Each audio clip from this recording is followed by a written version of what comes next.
Con todo lo que está pasando en Oriente Medio, ha vuelto a surgir un debate muy profundo. Uno que no es solo político, sino que va al corazón mismo de la fe. Hoy vamos a intentar entender esta discusión teológica. Y la pregunta que está en el centro de todo es esta.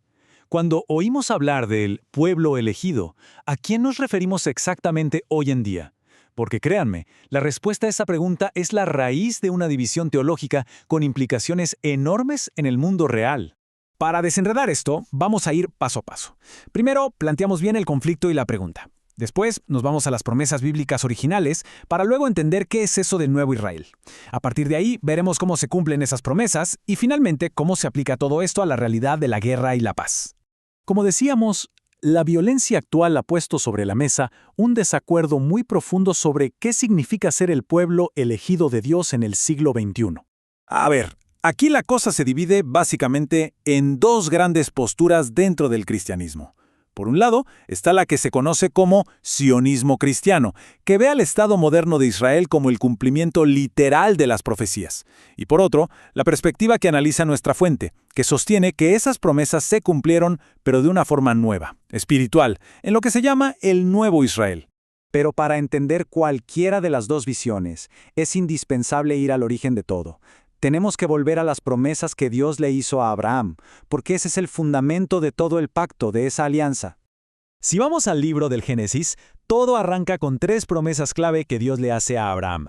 Una tierra específica, una descendencia que sería incontable, y esto es crucial, la promesa de que a través de él todas las naciones del mundo serían bendecidas. Estas tres promesas son el motor de toda la historia que viene después. Y aquí es donde la historia da un giro teológico fundamental. La teología que estamos analizando propone que con la llegada del Mesías, la identidad misma de Israel se reinterpreta, se expande. Entonces, ¿qué es exactamente este nuevo Israel?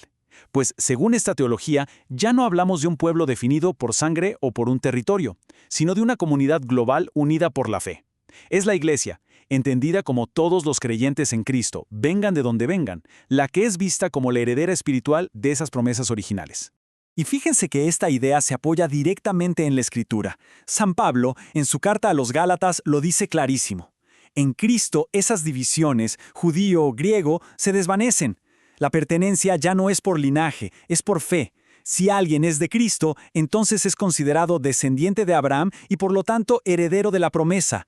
Y la carta a los Efesios lo refuerza todavía más. Dice que Cristo es la paz que vino a derribar ese muro de separación, uniendo a judíos y a los que no son judíos, los gentiles, en un solo pueblo. El mensaje es de una unidad radical. Ojo, y esto es muy importante, desde este punto de vista, no es que las promesas se cancelen o se borren para nada. La idea es que se transforman, que se cumplen de una manera más profunda, más universal. Miren qué interesante cómo se da esta transformación. La promesa de una tierra física se expande y se convierte en una herencia espiritual para todos.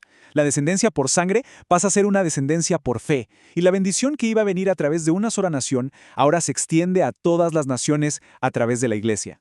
Hay una frase de San Pablo que, la verdad, lo resume todo de una forma increíble. Dice que en Cristo todas las promesas de Dios encuentran su sí. Es el punto de llegada, la confirmación de todo lo que se había anunciado. Pero claro, todo esto es teología, y cómo aterriza en la realidad tan dura del conflicto actual. ¿Cómo se conecta con la dolorosa cuestión de la guerra y el derecho a defenderse? Bueno, la postura que se analiza aquí es muy matizada. Por un lado, se reconoce sin problemas el derecho de cualquier Estado a defenderse. Eso es un principio básico. Pero, y este pero es gigante, ese derecho no es un cheque en blanco, no es absoluto. ¿Y cuáles son esos límites? Son principios fundamentales del derecho internacional humanitario.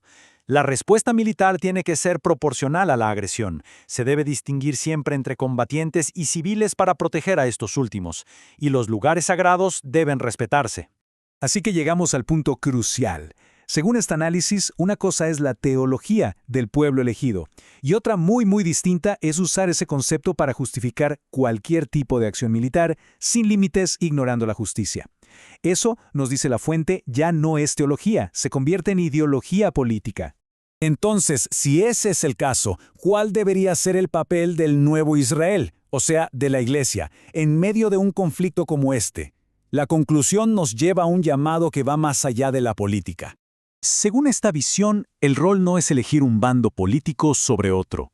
Es ser una voz profética, un testigo que no se cansa de clamar por justicia, por paz y por misericordia para todas las personas involucradas en el conflicto, sin ninguna excepción. Y esto nos lleva a la idea final, una que lo redefine todo, que el verdadero pueblo de Dios no se puede dibujar en un mapa, no se puede definir por un árbol genealógico, sino que se mide por algo mucho más profundo y universal, una fe viva, una fe que se demuestra no solo con palabras, sino con obras concretas de amor. Y eso, sin duda, nos deja pensando dónde encontrar esa fe y ese amor en medio de tanto dolor.